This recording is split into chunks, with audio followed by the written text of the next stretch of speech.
साफ देता हूं इस भगवान शंकर को कहीं भी कोई स्थान ना मिले, कहीं भी कोई भाग ना मिले। अब तो नंदी से नहीं रहा गया। नंदी ने कहा कि अब भोलेनाथ यदि तुम रोकोगे भी तब मैं रुकने वाला नहीं हूं। उसी समय नंदी खड़ा उठा। नंदी ने कहा, हे दक्ष, तूने मेरे पर ब्रह्म भोलेनाथ को गालियां दी है, साफ दिया है, मैं भी साफ देता हूं तुझे कि तेरा मुख बकरी का लग जाए, क्योंकि तू बकरी की तरह बक बक कर रहा है, इसलिए बकरी का मुख तुझे लग जाए। अब तो महाराज इतना साफ समारोह होने लग गया। भृगु जी महाराज वहां के आचार्य थे। भृगु जी ने कहा, अरे नंदी, ये दामाद और ससुर का मामला था, तूने बीच में क्यों बोला? इसलिए मैं भी साफ देता हूं जितने भी भगवान शंकर के गण हैं सब पाखंडी हो जाएं। अब तो महाराज इतना साफ समारोह होने लग गया। यहाँ स्वागत समारोह था और यहाँ साफ समारोह होने लग गया।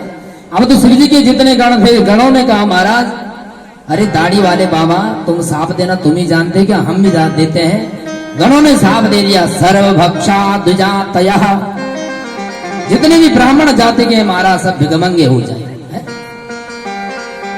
पर लेकिन ब्राह्मण सभी भिगमंगे सच में हो गए तो साफ से। लेकिन भगवती रुक्मिणी की ऐसी कृपा हुई, जब ब्राह्मण देवता ने पत्र ले गया था द्वारकाधीश के पास, उन्हीं लक्ष्मी स्वरूपी रुक्मिणी ने आशीर्वाद दिया, ब्राह्मणों आगे जाकर खूब फलो। लेकिन यहाँ तो गणों का साफ लगा था, महाराज ब्राह्मणों की भिगमंगे बन जाओ। हम लोगों ने तब तक भिखारी रहना था, बड़ी दिक्कत हो जाए। लेकिन भगवती रुक्मिणी की ऐसी कृपा आशीर्वाद दिया, जाओ ब्राह्मण खूब फलो फूलो। अब जब यहाँ साफ समारोह होने लग गया तो भगवान शंकर को लगा, रे यहाँ तो स्वागत समारोह था, ये क्या होने लग गया। भगवान शंकर ने कहा, यहाँ रहना अच्छा नहीं। सभी गणों को लेकर भगवान कैलाश पर्वत गए। अब जैसे कैलाश पर्वत गए महाराज, लेकिन दक्ष के हृदय में गांठ बैठ गई। रहे मन धागा प्रेम का, मत तोड़ो चटकाए, टूटे से फिर ना जुड़े, जुड़े गांठ पड़ जाए। यदि धागा जब बीच से टूट जाता है ना, वो जुड़ता नहीं महाराज। फेविकोल से चिपकाओ चाहे कैसे चिपकाओ, उसको यदि जोड़ने की कोशिश करो तो गांठ मारनी पड़ेगी और गांठ दूर से चमकने लग जाती है। उसी प्रकार प्रेमियों के बीच में जब आपस में झगड़ा हो जाता है, उसे सुलह करना बड़ा मुश्किल हो जाता है। दक्ष के हृदय में गांठ लग गई, इसे छोड़ूंगा नहीं, इसे भोले बाबा, ये शंकर भूतों का नाथ है, इसे छोड़ूंगा नहीं।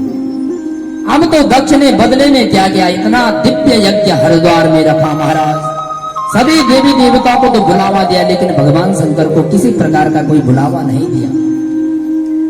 अब तो महाराज जैसे दक्ष का यज्ञ का समय आया, सभी देवी देवता विमान लेकर जा रहे हैं। और कहां से जा रहे हैं? कैलाश पर्वत के ऊपर से। क्यों? क्योंकि जब दो लोगों के बीच में झगड़ा होता है ना, तीसरा बंदा बड़ा खूब फायदा उठाता है और लड़ो। जो तीसरा होता है ना, ऊपर छत से देखना, बड़ी सुंदर लड़ाई हो रही है, ठीक है। उसी प्रकार सभी देवी देवताओं को पता है भगवान शंकर और दक्ष का आपस में द्वेष है, इसलिए सभी देवी देवता शंकर भगवान के ऊपर से जा रहे हैं। भगवान शंकर तो अपने राम में मस्त हैं, आनंद में मस्त हैं, ध्यान समाधि में बैठे हैं। लेकिन भगवती सती से नहीं रहा गया। सती ने कहा, ये जा कहां रहे?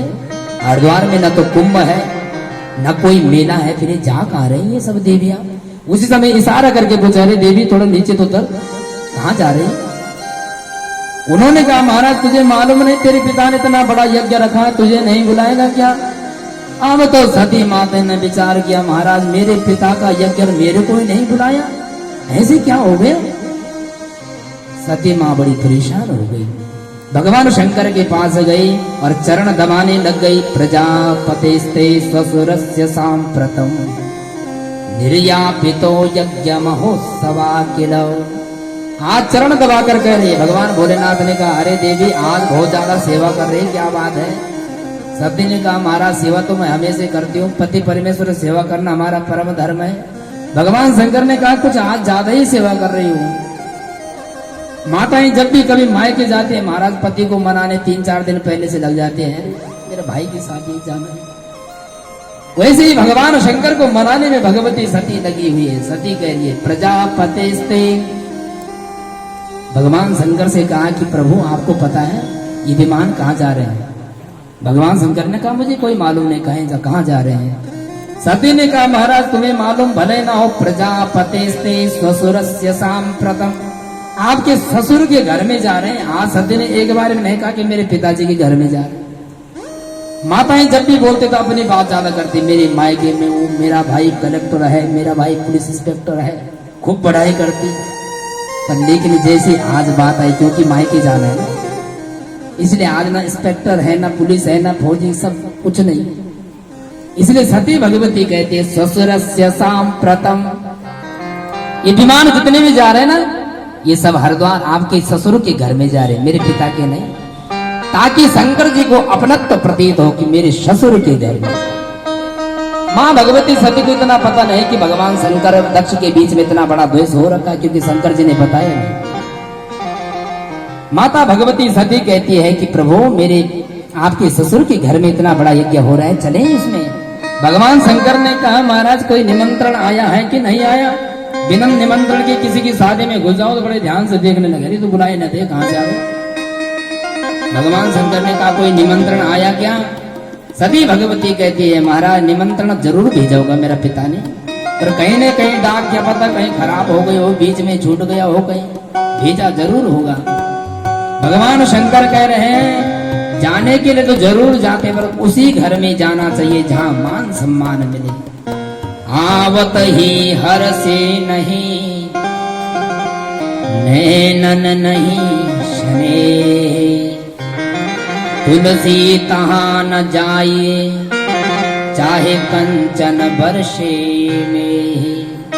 भगवान शंकर कहते हैं सती जाते तो हम जरूर, लेकिन उसी घर में जाना चाहिए जिसमें हमारा खूब मान सम्मान हो, हमको देखकर वो प्रसन्न हो जाए और उनको देखकर हम प्रसन्न हो जाएं। ऐसा ना हो महाराज उनका चेहरा लटक जाए, क्यों आए यहाँ?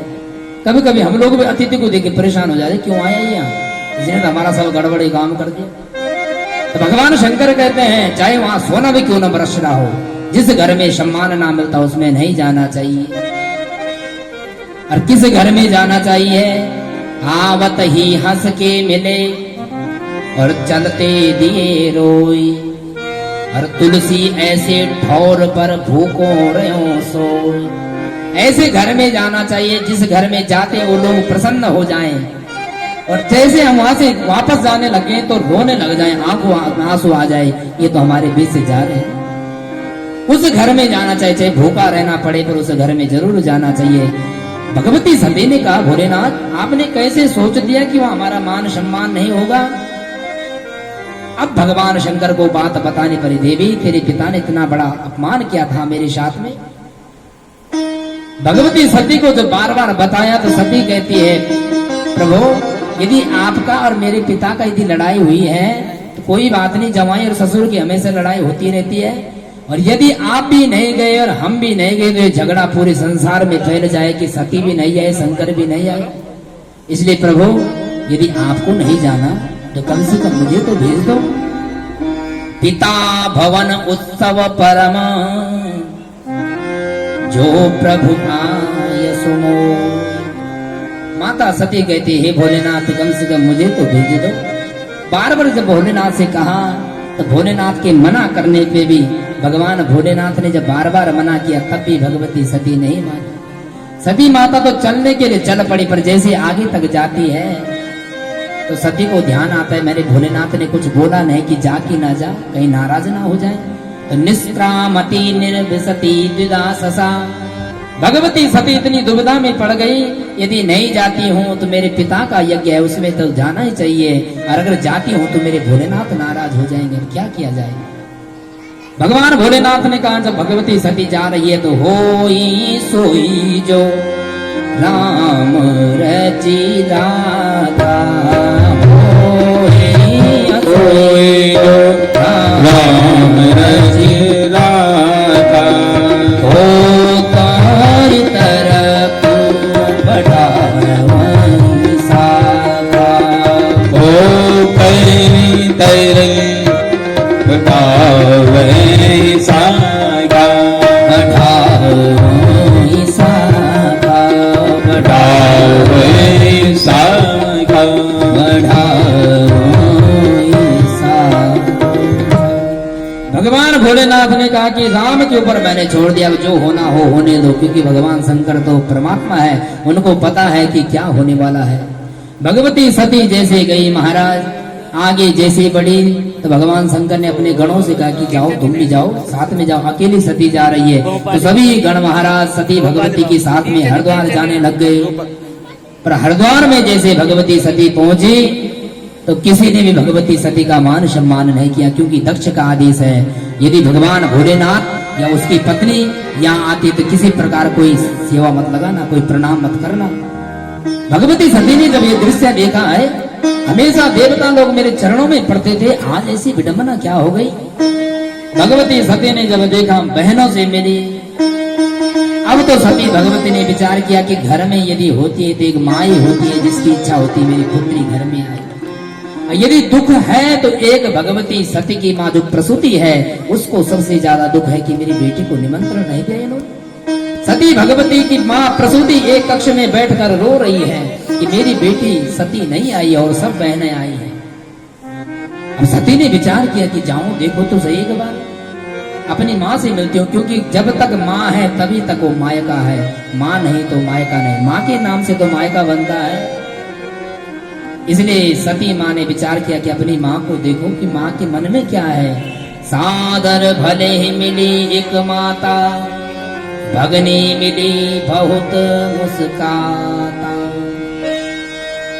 बहनें तो खूब हंस रहे हैं, लेकिन एक दुख यदि है तो माँ प्रसूति को दुख है कि मेरी बेटी नहीं आई है। प्रसूति माँ ने जैसे अपनी पुत्री को आते देखा दौड़ पड़ी गले से लगाने के लिए, रो रही है प्रसूति, गले से लगाया।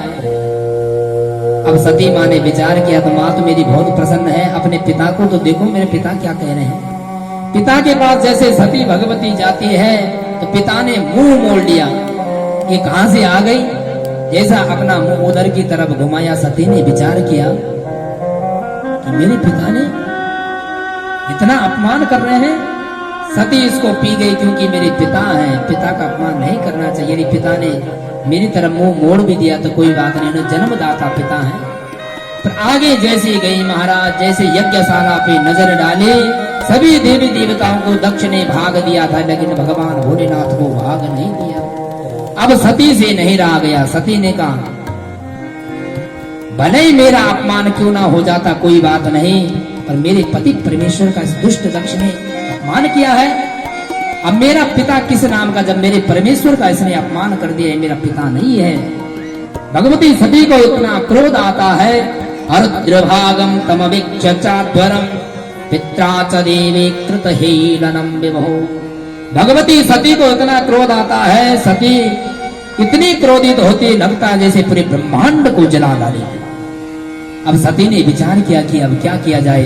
सती ने विचार किया कर्णों पिधाय निर्यात। शास्त्रों का नियम है यदि कोई अपने पति या भगवान का अपमान करता है, वहां से या तो कान बंद करके चले जाओ या तो उसकी जीभ काट दो। सती भगवती ने विचार किया कि मैं अपने पिता की जीभ भी नहीं काट सकती। महाराज मेरा पिता है, पूरी जगत में मेरा अपमान हो जाएगा, बदनाम हो जाएगा, और मैं जीभ तो नहीं काट सकती, न तो कान बंद करके भी नहीं जा सकती। यदि कान बंद करके जाऊंगा तो भोलेनाथ दक्ष कुमारी करके पुकारेंगे, तब मेरे हृदय में कितना दुख होगा कि मैं दक्ष जैसे राजा की पुत्री हूँ जिसने मेरे पति का अपमान किया है। इसलिए जो दक्ष के द्वारा ये शरीर पैदा हुआ है, इस शरीर को ही मैं नहीं रखती। उसी समय भगवती सती भगवान शंकर का ध्यान करके बैठ गई, और जैसे ध्यान करके बैठी, अतस्तहो कन्नमिदं कलेवरम न धारयिष्ये चित्कण्ठ गर्हिणा जग्धस्य मोहादि विशुद्धि मंगसो जुगुप्सितस्योद्धरणं प्रचक्षते। भगवती सती ध्यान मग्न बैठ गई, और जैसे ध्यान मग्न बैठ गई उसी समय भगवती सती के हृदय से शरीर से अग्नि प्रज्वलित हो गई, और सती जैसे उस अग्नि में विलीन हुई, पांच भौतिक देह त्यागा, और सती मैया की जय हो। अब जैसे भगवान शंकर को पता लगा कि दक्ष के यज्ञ में मेरी पत्नी मर गई, भगवान शंकर को इतना क्रोध आया, भगवान शंकर ने अपनी जटा से एक बार निकाला और धरती में जैसे पटका महाराज, वहां से वीरभद्र प्रकट हो गया। बोल वीरभद्र भगवान की जय। वीरभद्र दौड़ते दौड़ते आए और और वीरभद्र में जितने भी दक्ष के साथ में राजा थे सबको खत्म कर दिया और अंत में दक्ष का सिर पकड़ा और दक्ष का सिर तोड़ के और वहां यज्ञ सारा दक्ष का महाराज जैसे सिर उस यज्ञ कुंड में पड़ा तो दक्ष तो समाप्त हो गया। अब जैसे दक्ष का सिर समाप्त हो गया तो देवी देवता भी सब खंडित हो रखे थे। सभी भगवान शंकर के पास गए, भगवान शंकर से क्षमा मांगी। भगवान शंकर पुनः आए और उस यज्ञ को सफल किया और भगवान नारायण ने मां भगवती सती के उस देह को अपने सुदर्शन चक्र के माध्यम से उसके 52 टुकड़े हुए और वही 52 टुकड़े सिद्धपीठ के रूप में परिवर्तित हो गई। बोल जगदम्बा मैया की मैत्रेय जी कहते हैं इसी प्रकार मां भगवती सती ने अपना देह त्यागा था और अगले जन्म में हिमालय की पुत्री पार्वती के रूप में उत्पन्न हुई। इतनी तपस्या की 5 वर्ष की अवस्था में और भगवान शंकर को प्राप्त कर लिया। बोल पार्वती मैया की जय। मैत्रेय जी कहते इस प्रकार से मां सती ने अपना देह त्यागा। अब मैत्रेय जी कहते हैं विदुर जी महाराज तीनों पुत्रियों का तो मैंने वर्णन सुना दिया। अब सबसे बड़े पुत्र है जिनका नाम उत्तानपाद है महाराज। उत्तानपाद के 2 विवाह हुए, एक सुनीति और एक सुरुचि।